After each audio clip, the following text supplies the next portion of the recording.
Hey guys, welcome back to Python Course for Kids. Kareem is speaking from T-Square Technical Talk YouTube channel, and this is our 8th episode in this course, Loops Examples. After we explain function and loops concepts and types in the last video, we will start practicing coding using delightful examples and puzzles in this video, and we will continue in upcoming 4 or 5 videos. This video and upcoming coding videos depend heavily on your understanding of our last video. Video link shown at the right hand corner of the screen now. So please, it is highly preferred to watch it many times before commencing with us. In this video, we will see the first case of for loops, and we will also give a simple example for this case. Throughout this video, you will find us repeating some programming and coding concept explanation, and that is to ensure your understanding. Also, we will introduce some new coding concepts and Google Colab features as well. Finally, and before we start the video, if you find this video helpful in your coding journey, please don't forget to like this video, subscribe to our channel, and turn on the notification bell to receive automatic notification of all our new videos from our channel. Let's get started.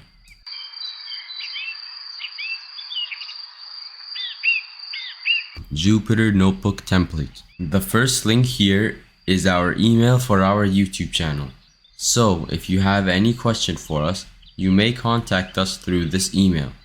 The YouTube video link where we explain this code in this link, and you also can get a copy of the same notebook GitHub in this link. And you can follow us and subscribe to us on our YouTube channel, Facebook, Twitter, and GitHub in those links.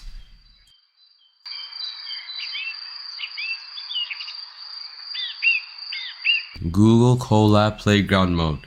Okay. Before starting, I would like to clarify that the code in this Jupyter Notebook file is shared with you as a read-only file. So if you want to have some changes in this code on your own, then you would need to use the Playground feature in Google Colab.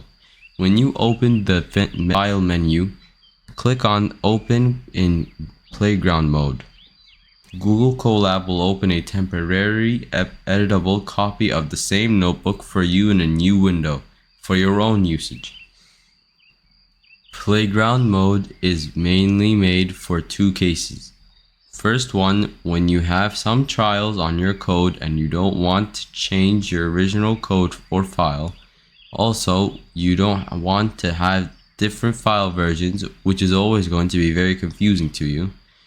Then you can have it in the playground mode, so it will not have any change on your original file. The second case is our case here, when someone shares his code with you with read-only permission.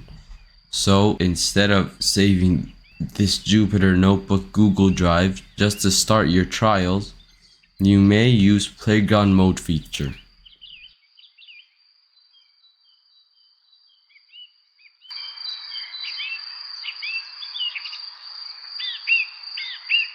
Headers up to the first code cell. As usual, we start with editing the name of the notebook. When you choose a name for your code file, it should have a meaning to you. So in this case, we will name it as For While Loops Revision 1.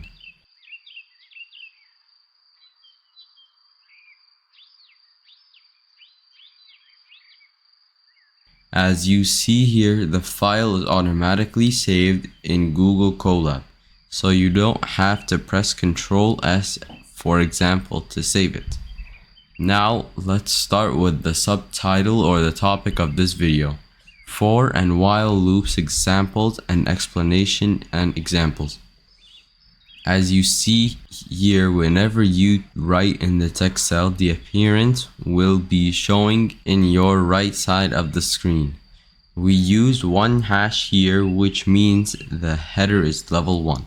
And we will see how that header definition in our code will help us to automatically create the table of contents and to have our code very easy to be navigated. Once I click the Close Markdown Editor button, the text cell will be executed, which is the same as pressing Shift and Enter as we explained before. Remember here that the text cell is used for only showing our general description for our code, or creating headers to organize our code, but it is not really executed by Python. I will add another text cell, and this time the header is going to be level 2 loop structures. Please note that the header at level 2 has double hashes. And of course, if you see here in the right side, you will find that level 2 has a smaller font than level 1. Also, the table of contents tab on the left side of the screen, you will find level 2 header is under level 1 header. Please note the yellow line beside the header level. It indicates where I am now or my location in the notebook. And likewise, we will use it to jump from one header to another header, or from one section to another section in our code easily without having to scroll up and down in our code. Let me add some more description to this section.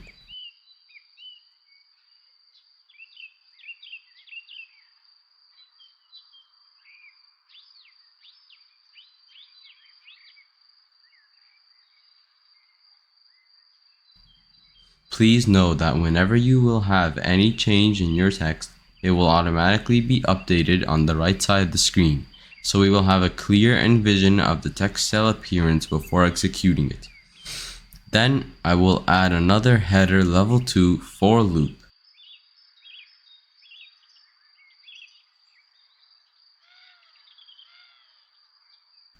And another text cell with level 3 for the first case of for loops in range. Could you observe the hierarchy and order in the table of contents?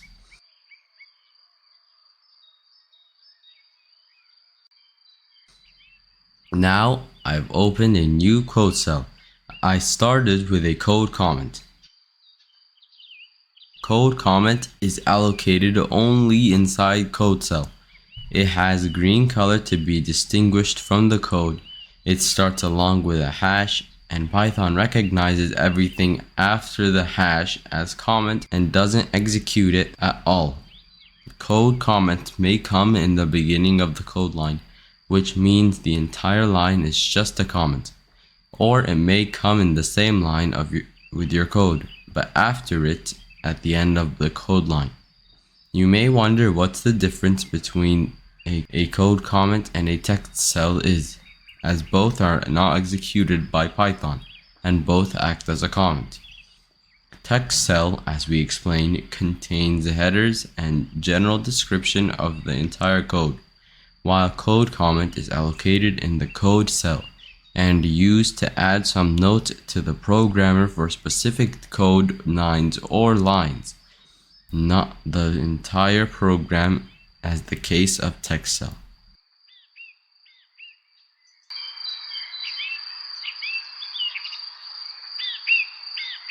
Code snippet. Now let's build together our first custom code snippet. First, for loop type. In range, it starts with 4. Then the counter variable, which will play the pointer roll that stops at each number in the range of numbers. And finally, our code that we want to execute at every count. Allow me to explain to you first, what does it mean, a snippet? Code snippet is a term used to describe a small portion of reusable code source. Code snippets allow a programmer to avoid typing repetitive code during the course of routine programming. So instead of rewriting the same code over and over again, a programmer can save the code as a snippet and simply drag and drop the snippet wherever it is needed. So, what's the difference between snippet and function? You may get confused now and wonder if snippet applies the same concept of reusable portion of code, so this should be a function. But actually, snippet does something different than functions, and I will explain the reason to you in a couple minutes why snippet has different usage and capabilities than a function. Let me first simplify the snippet concept. All of us love pizza. If you help your mom doing some pizzas at home in the beginning, you must get all the components, then mixing them together to make the bread dough. Wait till it's fermented and spreading the dough to finally make the pizza base. Those typical steps must be done every single time you make a pizza. It doesn't matter what kind of pizza you're doing. Now, what if the pizza base is pre-baked for you? So instead of doing the same steps every time to make your pizza at home, you can have a ready-made pizza base, or what is called pizza crust.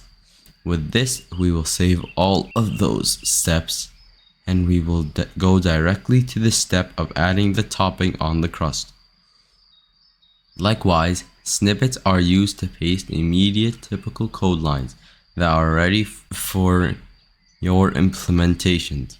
Snippet plays the role of the ready-made pizza base to you, just performing some tweaks in there, and which are equivalent to adding toppings to your pizza base. And voila! You have a complete portion of code. Still not clear to you? Not a problem. We will have many examples in a minute on how to use code snippets.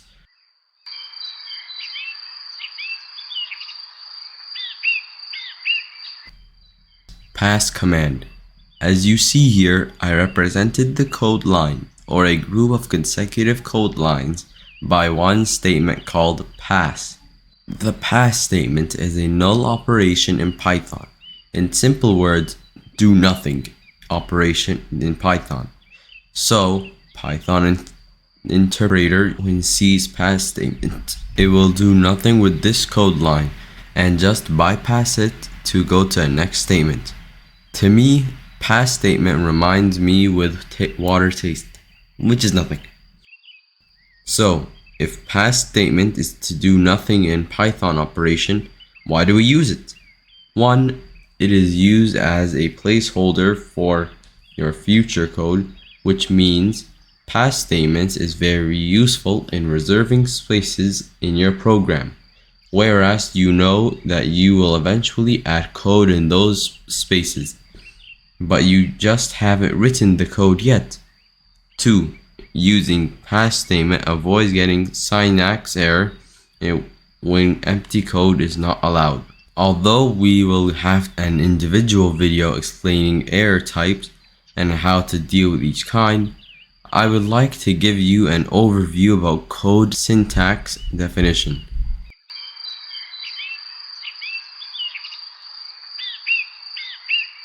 Code syntax. Syntax in computer programming means the rules that control the structure of symbols, punctuation, and code in programming language. You can think of code syntax as the grammar in English language. It controls the structure of the sentence to make your sentence readable and understandable to other people. Likewise, code syntax rules.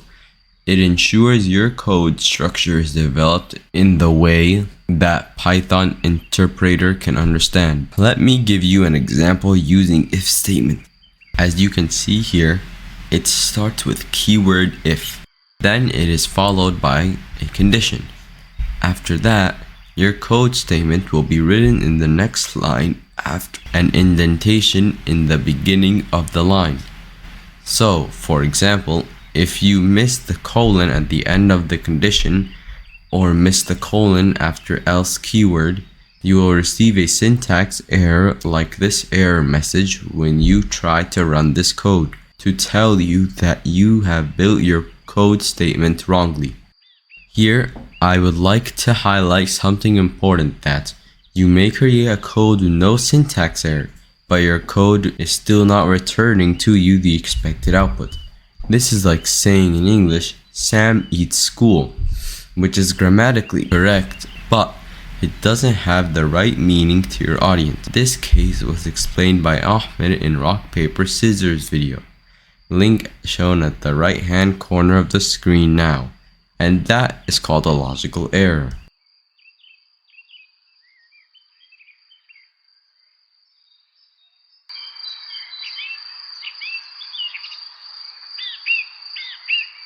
Snippet feature in Python IDEs. Let me give you some examples how the code snippet feature is used in Python IDEs. IDE, as explained in our first video, link shown in the right hand corner, integrated development environment, where we write and run our Python code. Most modern IDEs possess some form of snippet creation and management. Since we use Google Colab, let me show you how to get snippets in our notebook. On your left side of your screen, you will find the coding symbol that looks like less than and greater than symbols. When you hover your mouse cursor over this on the symbol, label of code snippet will appear. Click on it to open the menu of available built-in snippets in Google Colab. You can scroll on the menu to select from available snippets. Also, you can search for the snippet in the search bar. In the bottom part of the code snippet section, you will find more details about the selected snippet and description. Example, and the source code of the snippet. Finally, clicking on the Insert button will automatically copy the code in the selected snippet in your program. Code in the snippet section contains advanced coding concepts for this course. Therefore, we will not be using any of the built-in code snippets in the Google Colab. However, you can create your own custom snippets, but this might be explained in future videos. In some other Python IDEs like VS Code, let me open to you the VS Code interface to show you how some extensions can add to your program all the basic snippets you need. For example, once I write the keyword if, the VS Code will open automatically all the possible snippets associated with the if statement. Let me choose the first basic if statement snippet. As you see, VS pasted to me the pizza base of the simple if statement structure. And the only thing I need to do now is to change the condition and the pass statement with my own code. Let's have another example of an if-else statement.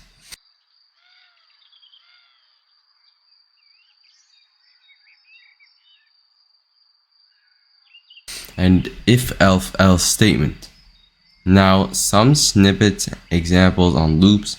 Once you write while keyboard, VS Code will open the while loop snippets option. When we select the first basic while statement, VS Code will paste the pizza base for the simple condition of while loop statement. Once again, we will add the pizza topping of the condition expression and replace the pass statement with our own code lines. Another example here with for break loop.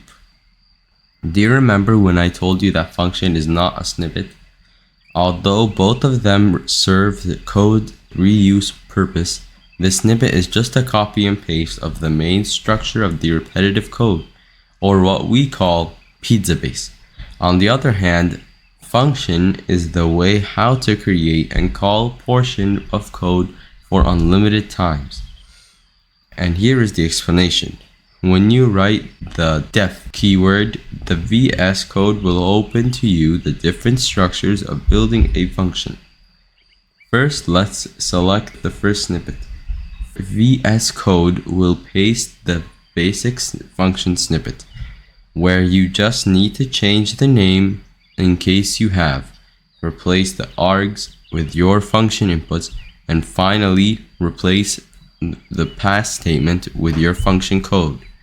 Another example here with function snippet that has arguments or inputs with default value.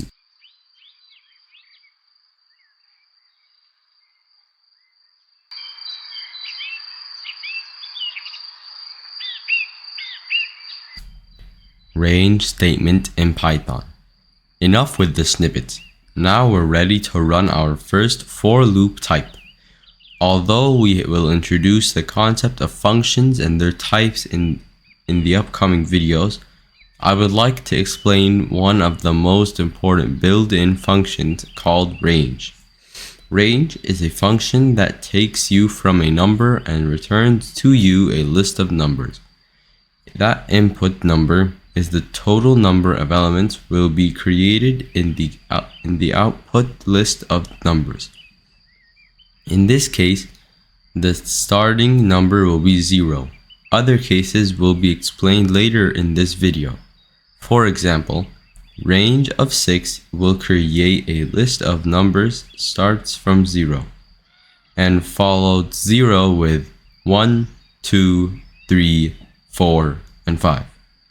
As you see here, total number of elements inside the list is 6 elements, which are from 0 to 6. The numbers of elements in the function input minus 1 equals 5. So the list will comprise numbers from 0 to 5.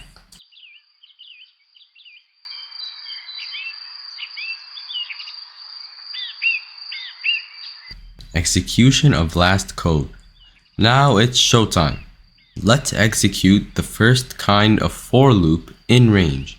Create a new code cell, add code comment example,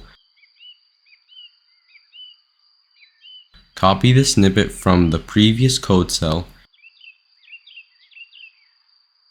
paste it in your code cell, replace counter with your counting variable, let's say x, change the total number with number 6, and finally replace the pass statement with print x statement.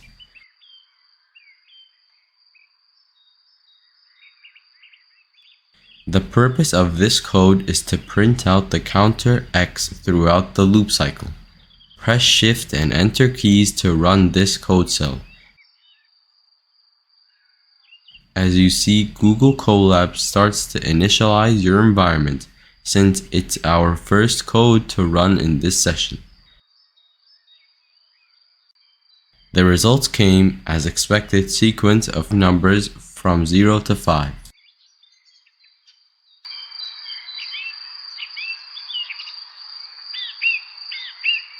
Summary. In this video, we started our coding journey with for and while loops. We learned 1. Google Colab Playground Mode feature. 2. Code snippet concept and application encoding. 3. Pass statement in Python. 4. Range built-in function. And finally, 5. We exercise together the first for loop type in range. We recommend that you watch this video many times to grasp all the ideas in it, and also to exercise coding on Google Colab.